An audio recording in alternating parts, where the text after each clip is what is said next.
कुछ रिसर्च के अनुसार औसतन एक इंसान दिन में 100 से 150 बार अपना फ़ोन चेक करता है। लेकिन असली सवाल ये है कि क्या यह हमारी ज़रूरत है या हमारी लत? एक छोटा-सा प्रयोग कीजिए। अभी अपना फ़ोन अपने सामने रखिए और खुद से एक ईमानदार सवाल पूछिए, क्या आप अपना फ़ोन चला रहे हैं या फ़ोन आपको चला रहा है? क्योंकि सच ये है कि ज़्यादातर लोग फ़ोन ज़रूरत से नहीं खोलते, बल्कि आदत से खोलते हैं और यह आदत कोई साधारण आदत नहीं है। धीरे-धीरे आपका फ़ोन आपके दिमाग को एक ख़ास तरीके से रीप्रोग्राम कर रहा है और इस वीडियो के अंत में आप एक ऐसी छोटी-सी मानसिक चाल समझेंगे, जिससे आप इस पूरे जाल को पहचान पाएँगे। लेकिन पहले एक बात सोचिए, क्या आपने कभी नोटिस किया है कि जैसे ही कमरा शांत होता है या आपके भीतर हल्की सी बेचैनी उठती है, तो आपका हाथ आपके सोचने से पहले फ़ोन की तरफ बढ़ जाता है। उस पल आप फ़ोन नहीं चला रहे होते,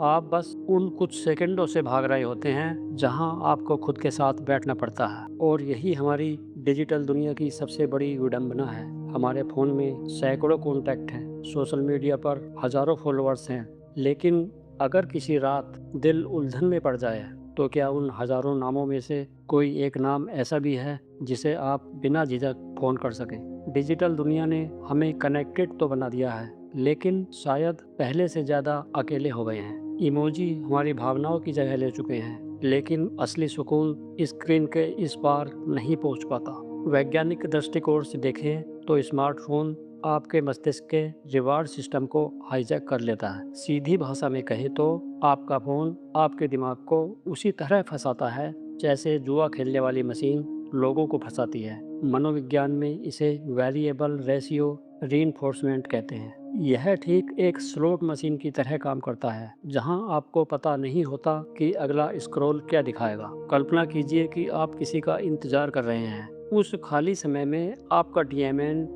यानी डिफ़ॉल्ट मोड नेटवर्क सक्रिय होना चाहिए था। यह वही समय होता है जब हमारा दिमाग खुद से बात करता है, नई सोच पैदा करता है और जीवन को समझने की कोशिश करता है। लेकिन जैसे ही आप फ़ोन उठाते हैं, आप इस नेटवर्क को काम ही नहीं करने देते। आज इंसान के पास पूरी दुनिया की जानकारी तो है, लेकिन खुद के साथ अपने अकेलेपन में बैठने की क्षमता धीरे-धीरे खत्म होती जा रही है। कुछ समय पहले एक युवा इंटरनेट क्रिएटर की कहानी सामने आई। उसके पास सब कुछ था, लाखों फॉलोअर्स, महंगी गाड़ियाँ और शोहरत। लेकिन एक दिन उसके एक लाइव वीडियो ने लोगों को अंदर तक हिला दिया। उस पल हज़ारों लोग उसे लाइव देख रहे थे, कमेंट्स आ रहे थे, इमोजी आ रहे थे, लोग प्रतिक्रिया दे रहे थे। लेकिन शायद उस पल उसे सबसे ज़्यादा ज़रूरत किसी व्यू, लाइक की नहीं थी। उसे ज़रूरत थी बस एक इंसान की, जो उसके पास बैठकर कह सके, रुको, तुम अकेले नहीं हो। और यही डिजिटल दुनिया की सबसे बड़ी विडंबना है। कभी-कभी पूरी दुनिया हमें देख रही होती है, लेकिन हकीकत में कोई हमें समझ नहीं रहा होता। सोशल मीडिया हमें एक भ्रम देता है कि हम सबसे जुड़े हुए हैं, लेकिन सच्चाई ये है कि जितना ज़्यादा हम स्क्रीन पर दिखते हैं, उतना ही कम हम किसी की ज़िंदगी में मौजूद होते हैं। धीरे-धीरे हम अपनी पहचान को लाइक्स, कमेंट्स और फॉलोअर्स के साथ जोड़ देते हैं और फिर एक दिन फ़ोन का शांत होना भी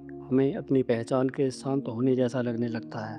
क्या आपने कभी महसूस किया है कि फ़ोन न बजने पर भी आपको लगता है कि वह वाइब्रेट हुआ है? इसे फैंटम वाइब्रेशन कहा जाता है। यह इस बात का संकेत है कि तकनीक सिर्फ हमारे हाथों में नहीं, हमारे दिमाग के अंदर तक पहुंच चुकी है। और शायद यही कारण है कि आज बहुत से लोग फ़ोन खोने से नहीं, अपनी पहचान खोने से डरते हैं। लेकिन यहाँ एक महत्वपूर्ण सवाल खड़ा होता है, अगर यह सब इतना गहरा जाल है, तो क्या इससे बाहर निकलना संभव है? और अगर है, तो कैसे? इस समस्या का समाधान फ़ोन को ज़बरदस्ती दूर रखने में नहीं है, क्योंकि जिस चीज़ को हम दबाने की कोशिश करते हैं, वही चीज़ और मजबूत होकर वापस आती है। असली बदलाव तब शुरू होता है जब हम अपनी आदत को समझते हैं। आगे से जब आपका हाथ अपने आप फ़ोन की तरफ बढ़े, तो तुरंत फ़ोन को उठाने की बजाय बस 3 सेकंड रुकिए, बस 3 सेकंड।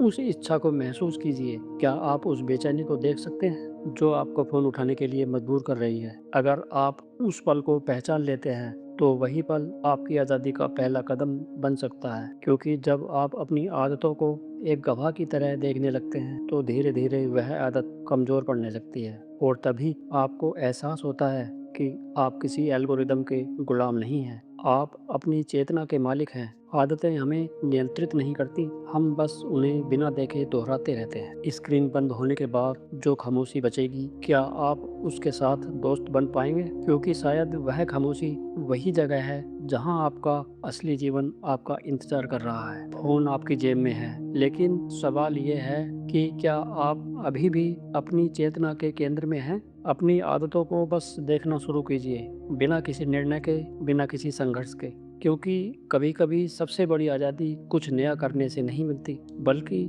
कुछ पल रुक कर खुद के साथ समय बिताने से मिलती है।